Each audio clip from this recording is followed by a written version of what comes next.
Bismillah ar-Rahman ar-Rahim. Alhamdulillahi Rabbil Alameen. Wassalatu wassalam ala Rasulillah abad. Welcome to another episode with Ibraaheem Menk.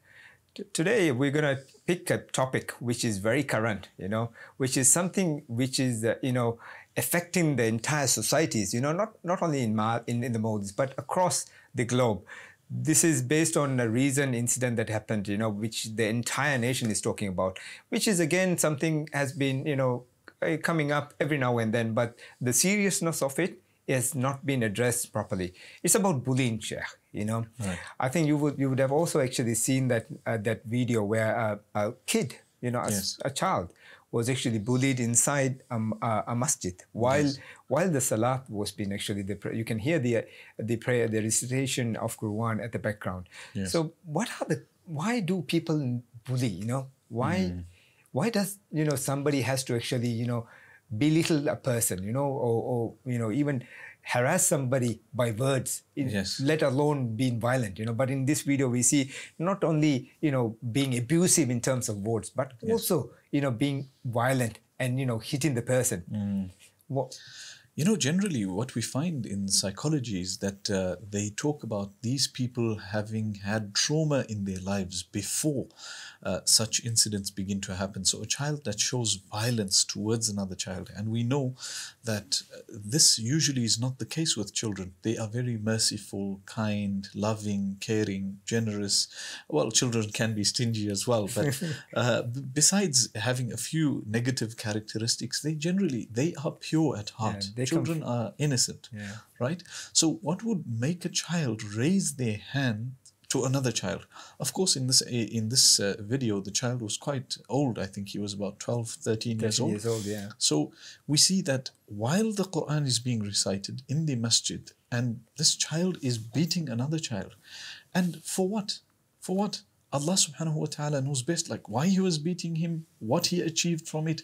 But it seems like any child that has been through trauma, they seem to engage in this type of behavior. But having said that, it is not an excuse. The fact that you were abused or you were attacked at home or something happened to you, in Islam, you've reached the age of majority. Once you are mature, it's khalas, that's it. You are now baligh, you are responsible for your actions. You are answerable to Allah subhanahu wa ta'ala. So this is something that I think needs to be addressed from the parents' aspect in the first place, and how that child came about to be such a child. Sometimes, parents will say, we brought him up in the best way. We did our best. We told him to perform his salah. We looked after him. We treated him kindly. But there is another influence, negative influence in the child's life. Peer pressure, or at times it is the teacher at school or madrasa that is bullying the child in class, and the child is now doing what they have seen others do to them and trying to, behave in the same manner. So it should be called out for what it is. It's wrong, it's oppressive, it's unjust, and it is even more terrible and bad that it is in the masjid while the imam is reciting the Quran, and you see this child begging for mercy, and they are making him to beg. Yeah, they are making him to beg, and he gets down on his knees, and it was so touching, to see that this is what's happening in the house of Allah subhanahu wa ta'ala while the Quran is being recited. We draw the attention of the bully to the fact that Allah subhanahu wa ta'ala says, اليوم نختم على أفواههم وتكلمنا أيديهم وتشهد أرجلهم بما كانوا يعملون. That today we will seal their mouths and their hands, and their legs will bear witness to that which they have done. So the kicks that you gave that child, and the smacks that you gave them, and the blows that you gave, your own hands will speak out and say, Ya Allah, he used me against your command. This is what he did. He oppressed so and so. Is that what you want for yourself? So if this child is going through some trauma, has been through some trauma, we need to help the child, take him, counsel him, reform that child, instead of constantly attacking him as well. We draw his attention to the fact that he's oppressing someone, he's doing something wrong. Him being abused doesn't justify him abusing others.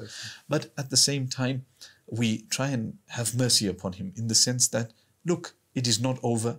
it is not the end of the day. Sometimes a person who was bullied, and in this fashion, a person who was bullying, and then he was called out for his mistakes so much, the whole nation is up in arms now and saying what you've done is bad. It ostracizes him from society, where he feels, I can't get back into community. That's now making him more of a person who keeps to himself, doesn't, and possibly grows up with even more psychological problems. At this young age, right, when he's actually cut out from the society, Yes. the effects can be so worse that he might actually even do something even bad. Yes. Yes. The bullying is also, I mean, like, yes, as you very correctly said, Sheikh, they are traumatized, or they actually come from broken homes, so they've actually seen this being done. Some do it for the fun of it. Yes. There is not, quite a lot of people, because, I don't know, there's no fun in it. But then they find, you see, there's a person videoing it. That person videoing, he doesn't have a heart, right? Yes. And he's enjoying it. Yes. How can you take a video of someone in pain? Yeah, wallahi, that's beyond me. I can't understand how people enjoy inflicting pain on others. And similarly, we see obviously on a much larger scale, but in Gaza, for example, there is pain being inflicted on innocent children. And then when you hear the justifications, it's absurd. How can you say that this child will grow up to be a terrorist? That's why it's a child. It's a child. Terrorist Doesn't matter. in their definition. Yes, according to your definition. This word terrorist is overused.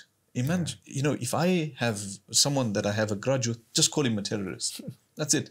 If there's no definition to the word, call him a terrorist, and then you can do whatever you want to him. Why? Because he's no longer human. He's a terrorist. So that's what they've done to these children. They've dehumanized them, said they are terrorists. So just do whatever you want. You know what? Even if he's not a terrorist today, he will be one tomorrow. And that's where Islam is just and Islam is fair. And Rasulullah ﷺ says that children are innocent. They are not even responsible for their actions until they reach the age of maturity.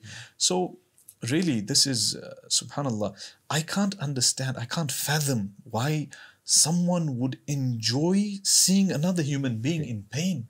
When we see it, you automatically feel, your heart goes out to, let alone human beings, even animals. Exactly. Someone is abusing a dog on the street, beating that dog.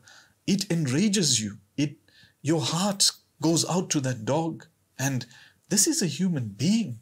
How can you enjoy and gain happiness from that? I can't get it. And we are told to actually, when we see wrong, Yes. we stop it with our hand if we can. Yes, right? that's a good point. And then if we can't, then at least by words. And here we're saying, people enjoying it. Yes, yes. So we allowed, right? In case if he sees it, even if we think that that group or that gang or can overcome you, you still try stopping it. Help the oppressed. Yes, help the oppressed, definitely. That hadith that you mentioned is so true. Man ra'a minkum munkaran. Rasulullah ﷺ says, the one who sees something evil, فَلْيُغَيِّرْهُ بِيَدِهِ, let him change it with his hand. And the fact that he's drawing our attention to, you see something, because oppression usually happens when it happens in front of your eyes. You absorb it through your eyes first. You see that this person is being oppressed, you should go and help him. Instead of, imagine, taking your phone out and recording that.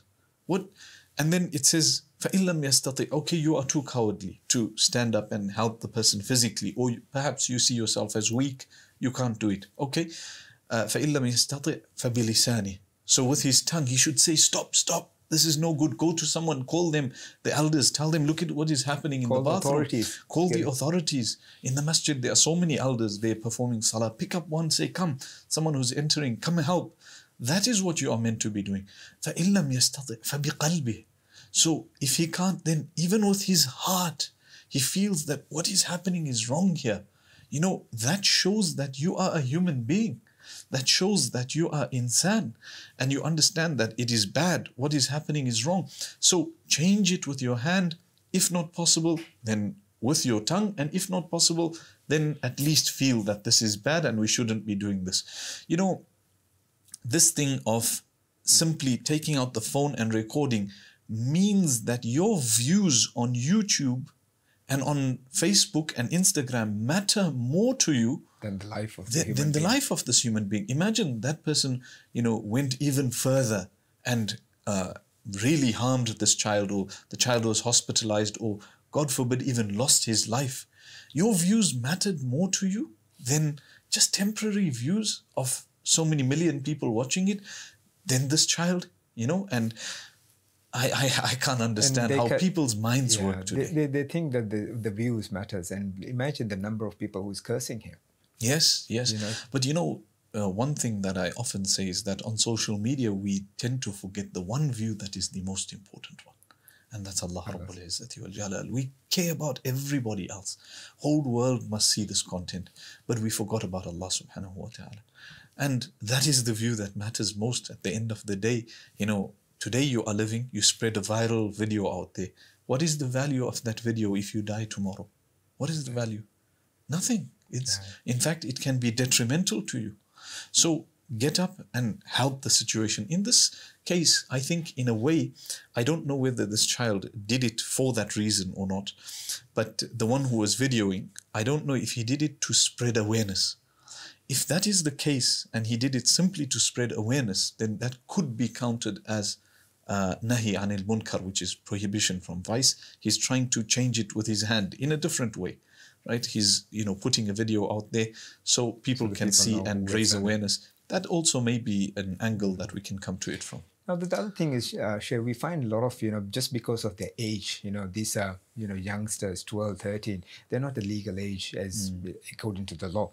So we just following, 18 years is the legal age where they get to actually, be punished. Yes. So a lot of, I think children also now have learned, it's like not the 20 years back, where they're punished by their parents. Nowadays when a parent speaks, it's called, they have authorities to call and report, and the parents have been questioned just because, the parents has actually tried to be a little bit firm and punish the child, not abusive, but even a little bit harsh. To discipline the child. To discipline the child. That's exactly the word, to discipline the child. Yes. So I think the laws currently, restrict, keep you punishing those who is actually doing the wrong. Yes. Responsibility begins from a young age. And the earlier you put responsibility into a child's life, the better it becomes. The more we see that there is actually goodness from this. Sheikh, we need to take a small break, okay. And then inshallah we'll be back with Ibraaheem Menk. Welcome back with Ibraaheem Menk. We'll just continue our topic of bullying, Sheikh, what about just because the child is 12, 13 years old, does it mean that they don't have any responsibilities? They can just get away with doing anything? Is it how it is in other parts of the world, or is it in our deen? What does what are the responsibilities of a person who is actually baligh? I think before the child is even mature, we realize that this child needs to be taught that you cannot harm another individual. So naturally, when our child at the age of 5 or 6 years old, beats someone else, we tell them that is wrong, that is bad. Don't do that. Hold your hand back from this person. You can't just beat up anybody. And so naturally, there is a responsibility that is there that the child should have even before the age of maturity. They are at the age of understanding that this is right and that is wrong. They should have that, where they hold themselves back, and they should know that there is cause and effect. I beat someone, they will beat me back. There will be a response. And that's so important in the life of a child as well. Because sometimes as parents, in a controlled environment, two children, one beats the other one, see for a few seconds to see what the other child does. He will beat him back. If he beats him back, sometimes once the child beats him back, your child will come to you and cry, "Oh, Dad, this is what..." Say, but you beat him first. So you got what you asked for. You beat someone, you're going to be beaten back. Today's world has, they call it mollycoddled everyone. That, oh, you did something wrong. It's okay. Come here. I'll give you a hug, love, all of this. Hold on. There's a time for strictness and there is a time for love. And showing love to that child is to be strict towards the child. Because this is not an ideal world that they are growing up in. at some point they are going to be adults and they will live thinking they can oppress others, bully others, do whatever they want to others. No, you do something to someone, there will be an effect. And that's the whole point of disciplining the child as well. As you rightfully put it, in today's world, we want to think too much about how the child feels, and we are not cared about responsibility. Yet in Islam, at the age when the person reaches the age of maturity, they are fully responsible for their actions, meaning whatever the punishment by the law is, it can be applied to this child. That's in Islam. So in the West, they tell you 18. In fact, I think in some places they want to raise that age of responsibility to 21 years old. What are you trying to tell me? Till the child is 21 years old, they are not responsible. This is a child. No, hold on. They are not a child. They are not a juvenile. They are now an adult, And it is clear this person has a beard and he's speaking, and no, he's a child. No, hold on, he's not a child. He's an adult. In fact, I think in some parts of the UK, as far as I'm sure, in the UK, it is 16 years old, as far as I know. It's not 18. So the age of responsibility is where you can, allowed alcohol and you are allowed to purchase alcohol and take tobacco, etc., or purchase tobacco is the age of 18. But the age of what they call juvenile is below 16. If a child is below 16, they are counted as a juvenile. Not 18, but even 16, I think is an age where a person is definitely, mature and an adult. Yes. Sheikh, what do you think? How can we actually address this bullying? What are the solutions? I know, tarbiyah, upbringing is one important thing, but then you find, as you started off saying, parents say that they have actually looked after the child the best way, send him to prayers, but given him love, given him the best. But still, there are, kids who actually follow this path, who actually bully people, bully other kids. Yes. So what do you think where should we be addressing this? What are the solutions for this? It's easy to say punish the child. It's easy to say discipline the child, right? But I think we need to look at how the child responds best. Different children respond in different ways. Some children, you discipline them, they become worse. They rebel and say, okay, I will do even worse to show you who's boss here. I'm not going to accept this. And then some children, you talk to them and it doesn't work. So you need to see what your child responds to. If they respond to discipline and they are improving with that discipline, then find a disciplinary measure that will really work with them. Children today are addicted, a lot of them, to the screens and glued to gaming, etc. Take away those games from them. Tell them, listen, you want to bully other people, khalas, no games. It's okay. Live in the house, stay. You are grounded at home for so long. Let them have the consequences of their actions. And if that's not what they are responding to, then have a different approach. Sit them down, talk to them, discuss with them, why did you do this? Why would you hurt another human being? That, regardless, should be done. But try and find another approach if this one is not working. Yeah, what role can the teachers, because we have different environments, right? A child goes through different environment. One is the house, where the parents, and then the school, and the environment itself, like the surrounding, the neighborhoods, that they get along with. What roles can the teachers play at the school to actually stop and address this bully issue? That's actually a very good question. I think we should discuss it as a subject in and of itself. And, in a teaching environment, oftentimes we want the teacher to simply be saying things and dictating to the children. But have a survey, for example. Why do you think bullying happens? Ask the children, why do you think? Sit and talk to them. Have you been bullied? Has it happened? How do you think we can help this? So sometimes, and more often than not, they come up with more creative answers than ourselves, because they are in that environment. They know what's happening. They know how they can help the situation. Children are more intelligent than we think they are. So involving them in that process of change naturally makes them feel more responsible. We've got more of a responsibility to stop this. Give them a scenario, play out a scenario in class. Okay, come to the front of the class, you two, and then this one, falsely just for the sake of show, beats the other one. What will you do, a third person standing there? How will you help the situation?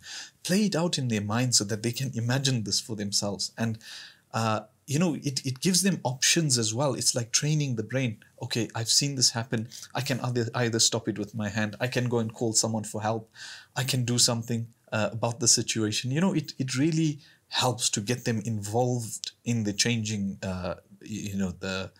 the process of change in that environment. Yeah, and also I think when you're actually doing a thing like that in the school, I think it's also physically, mentally, you're actually preparing them. You're actually educating them. The effects it has on the one who is actually oppressed. Yes. The trauma that he's actually going through. I think, as you said, that's a very good way of addressing it. And but sometimes we find, even in schools, you Yes. find the elites, right? I'm not saying this is very often, but rarely, if the one who is oppressing comes from this particular family, then Yes. the people or the school is actually, they don't speak about it. Yes. So Yes. this is also an issue I think which exists in some of the schools or in the education environment. Yes. So that Islam has the answer for.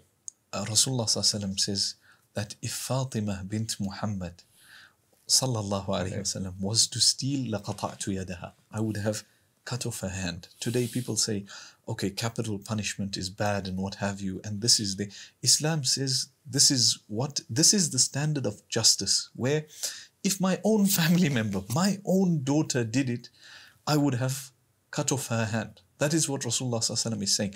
Let's put aside whether capital punishment is good, bad, all of that discussion, let us put it aside and just see the standard of justice that Rasulullah ﷺ portrays here. He's saying that if my own daughter was to do it, I would punish her. So that is the standard of judgment that we should have for society. I'm not saying cut off people's hands, right? Yeah. That is left to a judge and a court and an Islamic country, etc. All of that applies. But what I am saying is that the standard of justice should be that it doesn't matter whether it is my son, my daughter, my uncle, my aunt.